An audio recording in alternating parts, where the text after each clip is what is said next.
Baik, assalamualaikum warahmatullahi wabarakatuh. Perkenalkan, nama saya Muhammad Rika dengan NIM 2319 1060 1111 dari Teknik Lingkungan.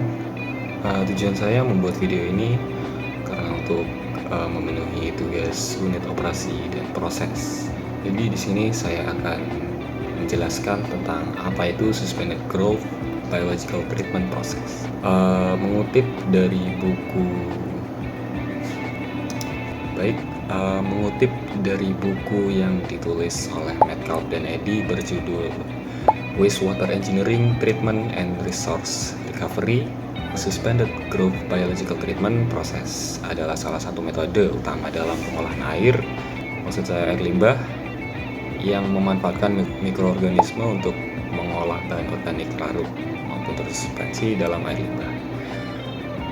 Proses ini disebut suspended growth karena mikroorganisme yang tersuspensi di dalam air limbah selama pengolahan berlangsung. Jadi untuk prinsip dasar suspended growth biological treatment ini bekerja berdasarkan aktivitas mikroorganisme yang menguraikan bahan organik menjadi produk akhir seperti CO2, H2O, dan biomasa baru. Proses ini sangat efektif dalam mengurangi biochemical oxygen demand atau bisa disebut BOD dan bahan pencemar lainnya.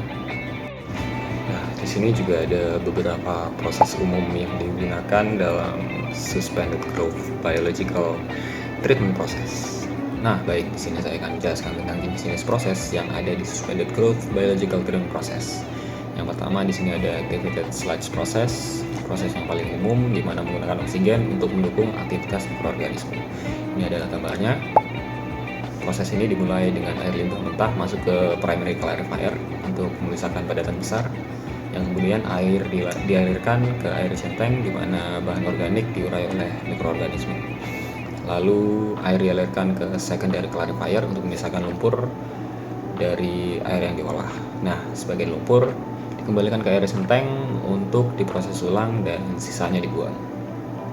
Nah, kemudian ada extended aeration atau variasi ESP tadi, namun yang ini membutuhkan relatif waktu yang lebih lama, yaitu ini gambarnya. Nah, proses dimulai air limbah itu langsung masuk ke secondary treatment. Untuk primary clarifier yang tadi itu opsional karena bahan organik dapat diuraikan langsung dalam aeration tank di proses ini. Nah, waktu setelah diproses di aeration tank ini yang memakan waktu lebih lama karena untuk memungkinkan penguraian bahan organik biar lebih sempurna. Nah, lanjut, air ini langsung masuk ke secondary clarifier seperti ESP tadi untuk memisahkan lumpur dengan air. Jadi di mana sebagian lumpur itu masuk ke aeration tank lagi untuk diolah lagi dan sebagian dulu dibuang. Nah, yang ketiga ada sequencing batch reactor atau bisa disebut SBR, yaitu sistem pengolahan batch dengan tahapan yang terintegrasi dalam satu tangki. Ini gambarnya. Nah, di sini air limbah diisi ke dalam satu tangki. Tangki diaerasi untuk mendukung mikroorganisme dalam menguraikan bahan organik. Setelah aerasi selesai, lumpur aktif dibiarkan mengendap, lalu air bersih diambil dari bagian atas tangki, sementara lumpur tetap di dasar. Nah, untuk pengaplikasian proses-proses tersebut itu bisa digunakan di berbagai fasilitas, yaitu seperti pengolahan air limbah domestik, industri makanan dan minuman, serta fasilitas pengolahan limbah cair lainnya. Nah, tadi tiga itu adalah jenis proses yang umum digunakan dalam suspended growth biological treatment process.